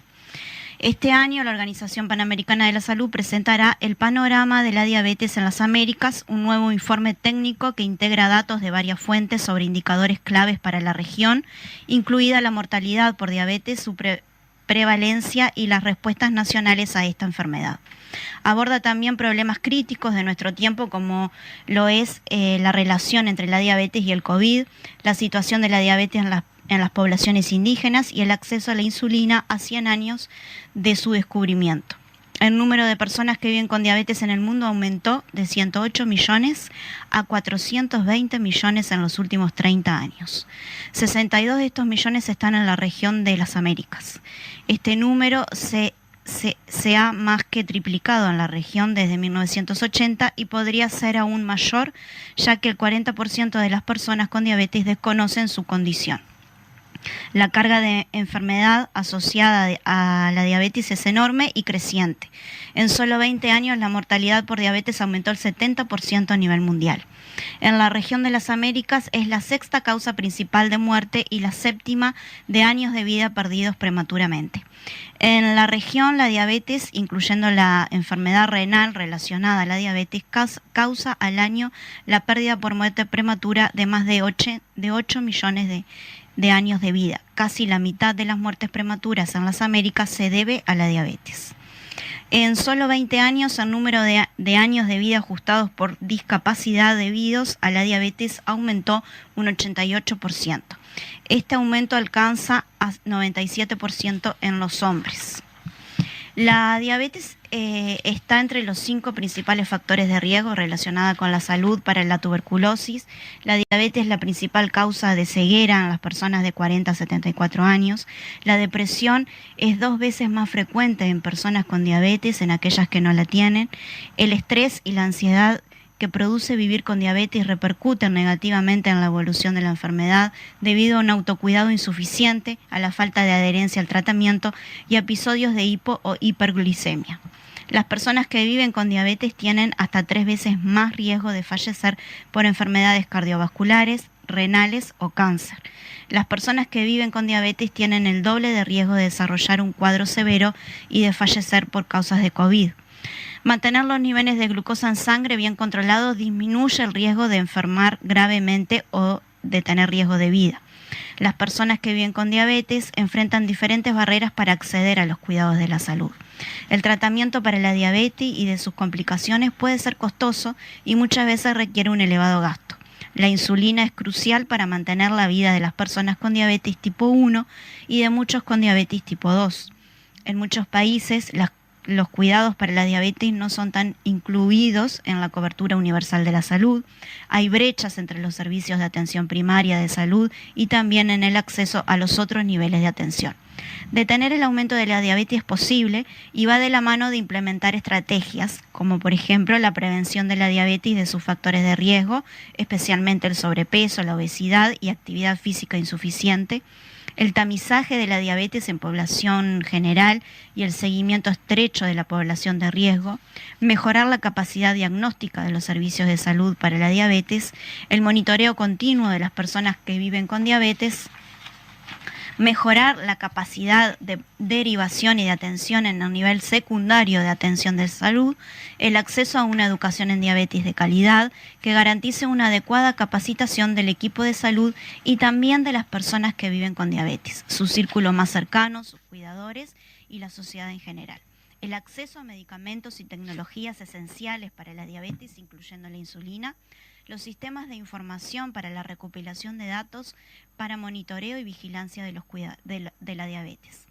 Con el propósito de disminuir las barreras en los cuidados de la diabetes, la Organización Panamericana de la Salud y la Organización Mundial de la Salud ha desarrollado diferentes recursos, entre ellos el paquete técnico HERTZ-D de diagnóstico y manejo de la diabetes tipo 2, el paquete de intervenciones esenciales para las enfermedades no transmisibles en la atención primaria de la salud, el manual para mejorar el manejo integrado de enfermedades crónicas en el primer nivel de servicios de salud, el pasaporte para una vida saludable, el documento técnico de mejores inversiones para la prevención y control de las enfermedades no transmisibles, el Fondo Estratégico de la Organización Panamericana de la Salud, que puede ayudar a los países a aumentar el acceso y disponibilidad de medicamentos esenciales, incluida la insulina y también otros medicamentos y tecnologías. El Pacto Mundial contra la Diabetes tiene como meta apoyar a los países en desarrollo, implementación y evaluación de programas costo efectivos que permitan reducir el riesgo de diabetes y garantizar que todas las personas que lo requieran tengan acceso a cuidados para la diabetes que sean de calidad, equitativos, integrales y accesibles. Muy bien, así entonces empezamos con una pequeña introducción de lo que es la diabetes. En mi caso voy a aportar algunas miradas que tienen que ver con lo que vos hablabas, Sarita, que es la insulina, ¿verdad? Y bueno, decir de que antes de que la insulina, obviamente, que es este componente que es tan fundamental para el diabético, se conociera, la gente se moría, literalmente. No había una forma de que esa persona tuviera una expectativa de vida y directamente se moría. Entraba a un hospital, se le diagnosticaba y punto, y ahí se acababan tus días. Esto obviamente pasaba hace 100 años atrás, porque como tú bien decías, la insulina, la historia de la insulina comienza básicamente hace 100 años atrás, pero no ha sido una historia que de algún modo haya sido lineal como otras, ¿verdad? Que descubro la insulina, ¿verdad? Y entonces, bueno, la insulina, la verdad que ha sido una de las cosas que se le podría abordar desde múltiples puntos de vista. Primero que nada, lo que tiene que ver justamente con el descubrimiento de la insulina. En segundo lugar, lo que tiene que ver con el reconocimiento que hacen los premios Nobel a los descubridores de la insulina. El tercer aspecto que podríamos ver es de la comercialización después de ese descubrimiento por parte de los laboratorios y un compromiso ético y moral de los descubridores de la insulina, y justamente darle a los laboratorios la concesión de esa matrícula, de esa, ¿verdad? ¿Cómo es que se dice de esto cuando lo pongo la patente, ¿verdad? Que se la ceden al laboratorio justamente con el afán de que este producto se pueda democratizar, ¿verdad? Y llegar a todas las personas, y ceden eso por $1, por ejemplo. Y luego lo que tiene que ver con el actual comercio de la insulina, que obviamente es bastante caro en función de la necesidad que este producto tiene. Bueno, la historia más o menos comienza, hay, diríamos, una historia oficial, por decirlo de algún modo, que esta historia oficial es la que los Nobel reconocen, ¿no? Cuando le entrega en 1923 el premio Nobel a Banting y a MacLeod. Estos eran unos médicos de la Universidad de Toronto, de Canadá. Ellos fueron los que de algún modo hicieron más visible el trabajo del descubrimiento de la insulina. La insulina, en realidad, como se puede decir desde el punto de vista como es lingüístico, por decirlo de algún modo, deriva de una palabra como es griega, y básicamente el producto que se extrae del páncreas en el principio fueron de animales, de vacunos y eso, forma como un islote, y entonces por eso lo de insulina, ¿verdad? Insular, ¿verdad? Bueno, Lo que sí descubrieron, como es los distintos científicos que le fueron antecediendo a Banting principalmente, fue de que bueno, que obviamente que la enfermedad tenía que ver con una secreción que no se producía de insulina en el páncreas, y esto hacía entonces de que no se pudieran controlar los niveles en sangre, o sea que los niveles en sangre subieran hasta tal punto de que obviamente esto le generara todos los cuadros adversos que le genera a un diabético, ¿no? O sea, cansancio, bueno, en fin, todo ese tipo de cosas que lo lleva a la muerte de no recibir el tratamiento. A partir de estas definiciones, entonces, se empezó a descubrir entonces de que ese compuesto que se extraía del páncreas de los animales lograba, como quien dice, aislar lo que era la insulina, pero esta insulina que se aislaba en esos primeros estudios tenía el problema de que, obviamente, que además de la insulina venía contaminada por otras proteínas y otras cosas, lo que hacía que cuando te la aplicaran, si bien se veían algunos resultados de la baja del nivel de sangre, produciera, además produciera grandísimos abscesos en el lugar donde la persona era inyectada, ¿verdad? O donde recibía ese tratamiento, y por lo cual entonces en definitiva ese pasaba a ser el segundo gran problema del descubrimiento de la insulina. O sea, se sabía en definitiva ya de que a partir de la extracción de cómo es del páncreas, ¿verdad? De ese fluido, de esa sustancia del páncreas del animal, bueno, el tema fue que siguió avanzando, ¿verdad? Los estudios siguieron avanzando, y no fue hasta 1922 en donde, bueno, se probó por primera vez este medicamento en humanos. Antes se hacían perros, ¿verdad? Se hacían distintas condiciones de laboratorio y se probaban en perros.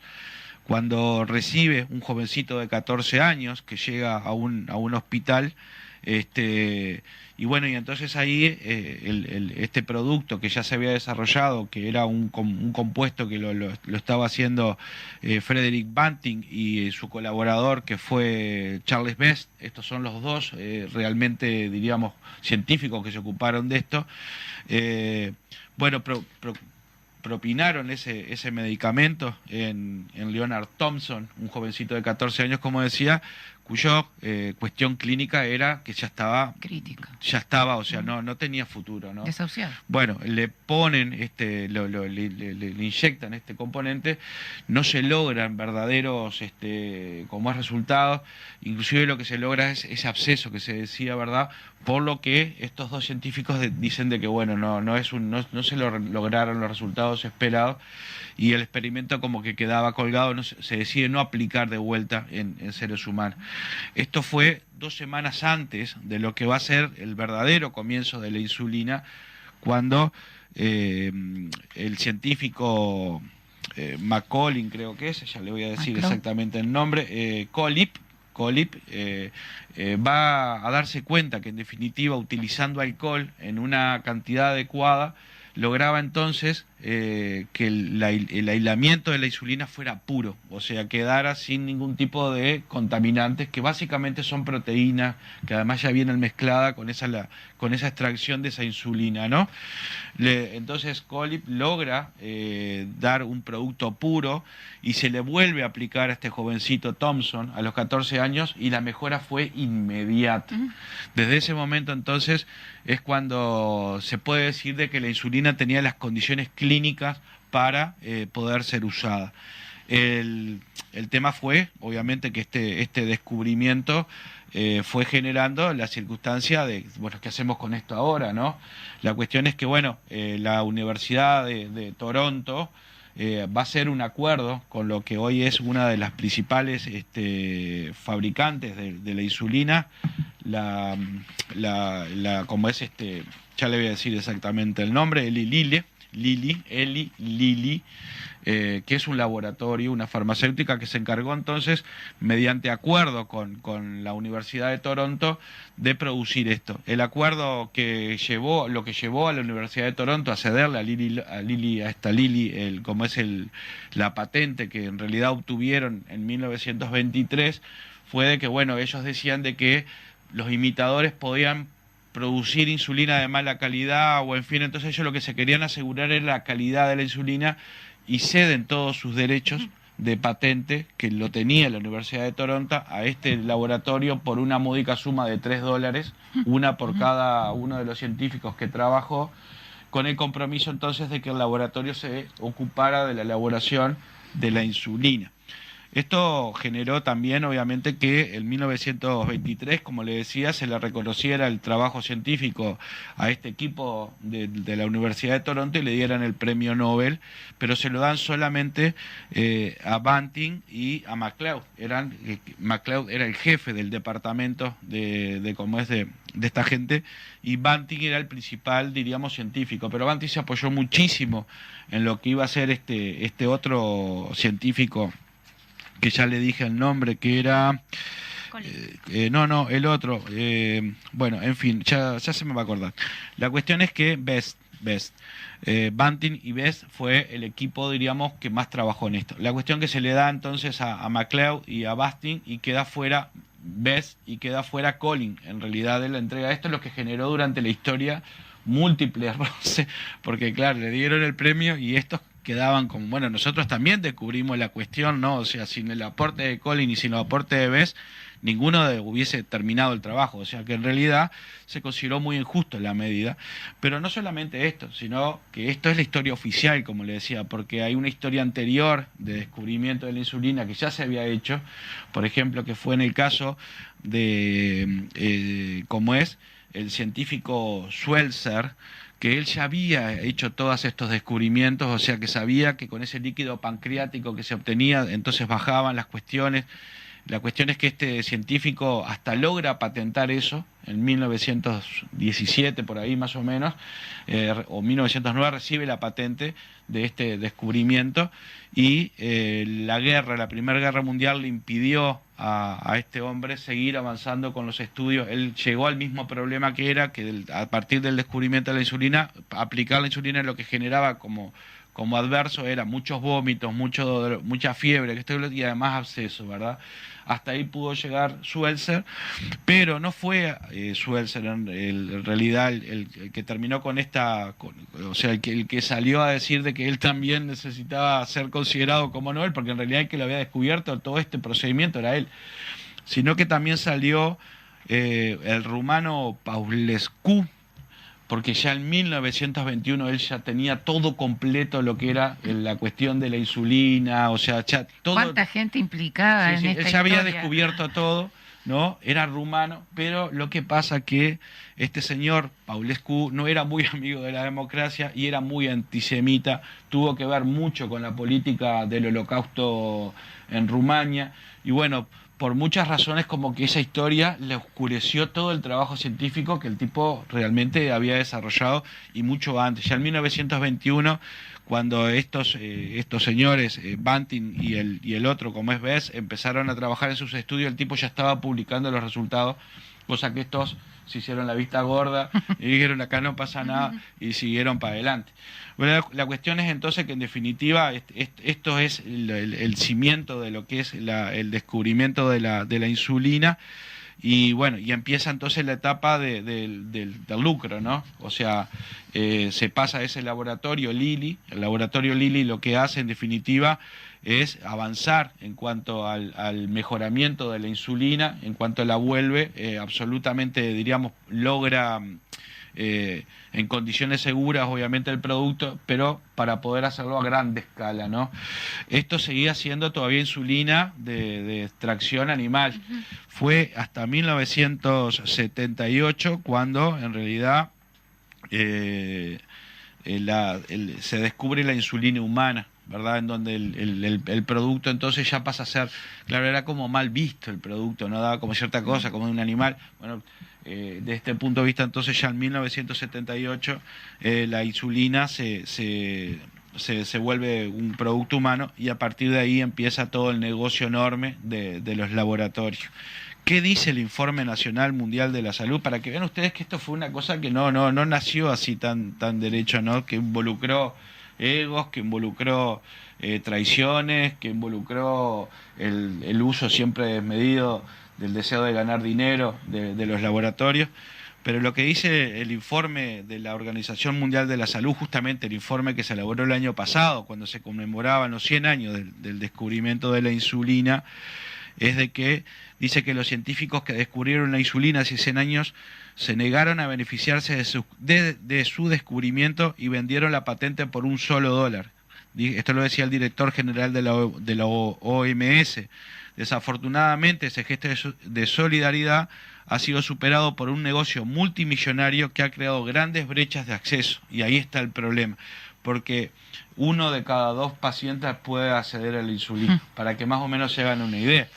Y no solamente eso, ustedes no sé si recuerdan ese tweet que anduvo ese problema que tuvo Twitter últimamente, cuando justamente con eso de la verificación por $8, cualquiera podía hacerse pasar por quién, y bueno, esto trajo aparejado a grandísimas firmas del mundo un problema bárbaro. Dentro de ello, a una de las fabricantes de insulina, quien en ese tweet falso de un usuario que haciéndose pasar por ese laboratorio puso que la insulina era gratis, iba a salir gratis.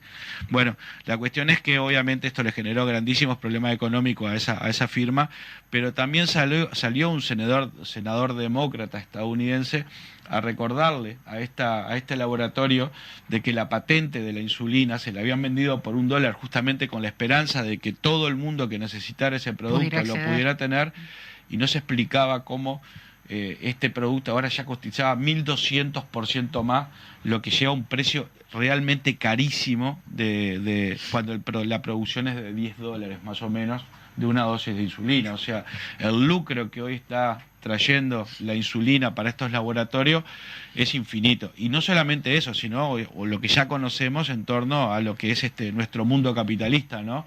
El 90% de la producción de insulina en el mundo está acaparada por 3 laboratorios. O sea, lo que hace imposible que muchas veces esos productos se puedan elaborar en países que tienen bajos ingresos.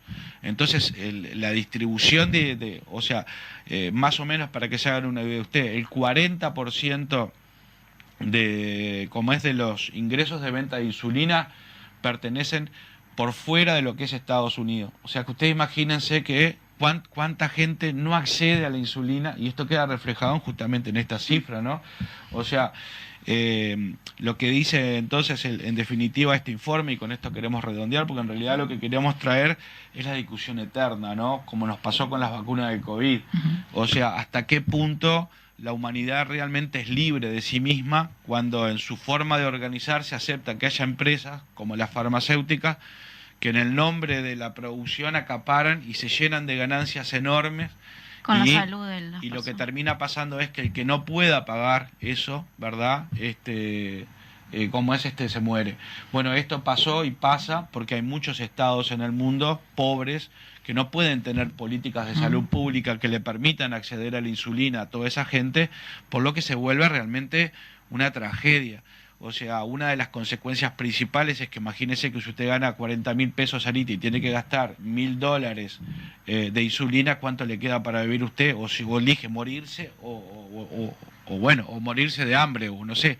El tema es que sigue estando en definitiva este problema planteado sobre la mesa que nunca reflexionamos o lo hacemos, y si lo hacemos es porque creemos que ya no se puede cambiar y que este status quo en definitiva que instalan las farmacéuticas es incambiable. Lo cierto es que con esa filosofía de incambiables seguimos aceptando en definitiva que 2 o 3 grandes poderes mundiales sigan gobernando el beneficio a la salud que tienen las personas. Y ahí nos encontramos con estados indefensos o pobres que no tienen los recursos como para poder hacer frente a este tipo de cosas, y termina pasando lo que pasó con la vacuna de COVID, que mientras en algunos países iban por la 3ª dosis, en África recién se enteraban que estaba la vacuna. O sea, en definitiva, el acceso a los remedios de la humanidad no es para todos, y si lo es, en definitiva es siempre mediante un lucro, el cual usted tiene que aceptar, o bueno, en consecuencia, ya sabe lo que le va a pasar. Pero además que no es puntualmente la insulina.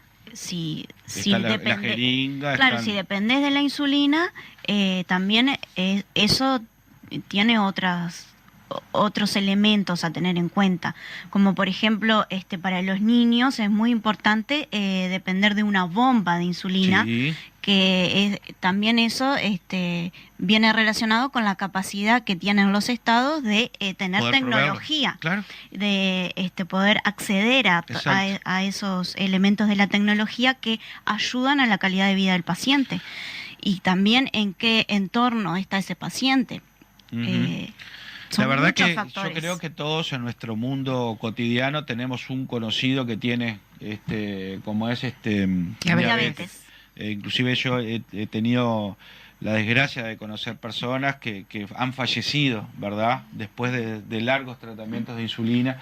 Lo más común son amputaciones primero, o sea, empiezan bueno, son cuadros clínicos muy difíciles realmente de asumir. Por eso la importancia de los pesquisamientos, o sea, de tener una política pública de que te hagan los análisis, como van a las escuelas para ver la pesquisa de la vista, ahora se está incluyendo de los oídos, también con el tema de la diabetes. Y además todo lo que implica para el paciente que es insulino dependiente, el convivir con esa situación frecuente de tener que inyectarse, porque además implica todo un modo, una cultura en torno a eso, ¿no? Tiene que tener muy claramente lo que tiene que hacer, o sea, si usted se pone de más o se pone de menos, esto le puede generar hasta inclusive hipoglucemia, que viene a ser cuando contradictoriamente al diabético le baja la sangre, ¿verdad? Esto por eso es que a veces se toman un vasito de Coca-Cola, un azúcar, un torrecito. La importancia de la alimentación también. La alimentación, del deporte, o sea, sin duda que es una enfermedad que como otras tantas, al paciente en general le insume. Y además que siempre cuando tenés algún tipo de estas enfermedades, porque lo conozco por el caso renal de mi hija, siempre tenés además otra patología que te complica. Claro. Porque sí.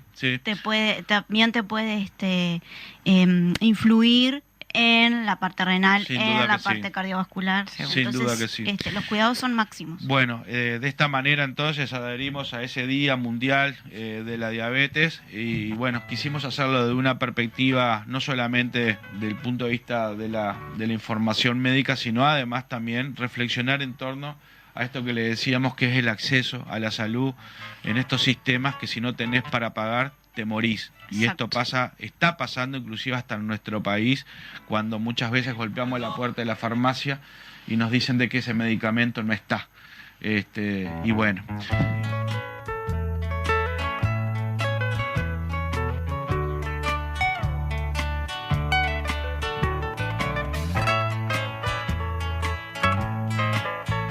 Bien, de esta manera llegamos al final entonces de este programa especial grabado, al cual lo hemos dedicado a recordar temáticas que hemos estado tratando en 2022 en los distintos programas. Hoy nos referimos a la mujer rural y también nos estuvimos refiriendo a lo que es la enfermedad de la diabetes y su tratamiento con la insulina, su historia, en fin, aquellos temas que también consideramos que son de carácter universal y que por eso también tienen que estar presentes en las voces del interior. Así que bueno, de esta manera nos despedimos, les enviamos un saludo grande para todos y todas, también para Juan Landaco, para Gabriela Gestal y Sarita Vecino, como también a nuestros compañeros y compañeras en el interior. Un abrazo grande, hasta el próximo programa.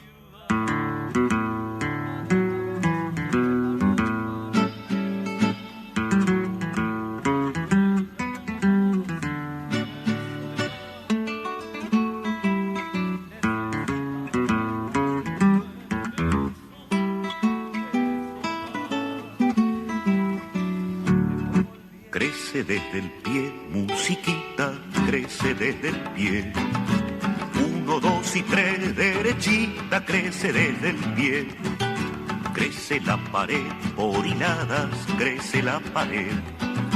Crece desde el pie, amurallada, crece desde el pie.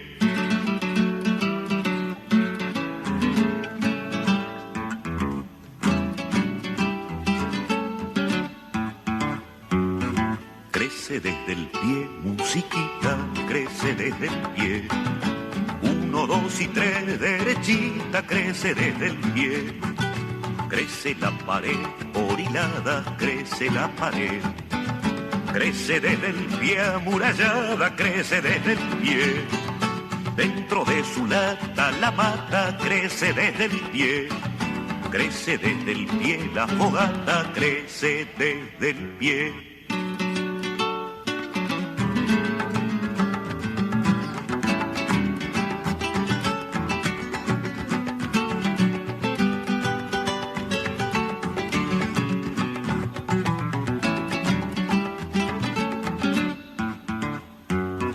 Crecen los mejores amores, crecen desde el pie. Para sus colores las flores crecen desde el pie. Crece desde el pueblo el futuro, crece desde el pie. Animada el rumbo seguro, crece desde el pie. Cantan para usted los cantores, crecen desde el pie. Un poco de fe y los tambores pueden florecer.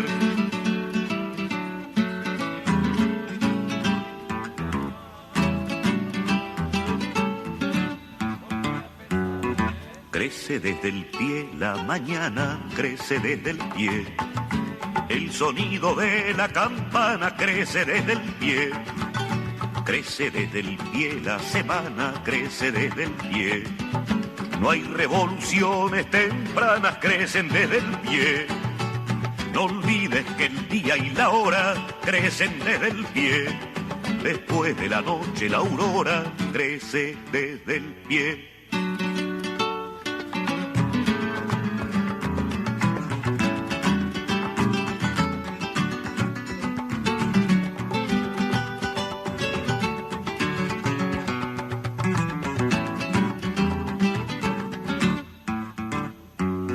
Crece la pared por hilada, crece la pared. Crece desde el pie amurallada, crece desde el pie. No olvides que el día y la hora crecen desde el pie. Después de la noche la aurora crece desde el pie. Crece desde el pueblo el futuro, crece desde el pie. Animada el rumbo seguro, crece desde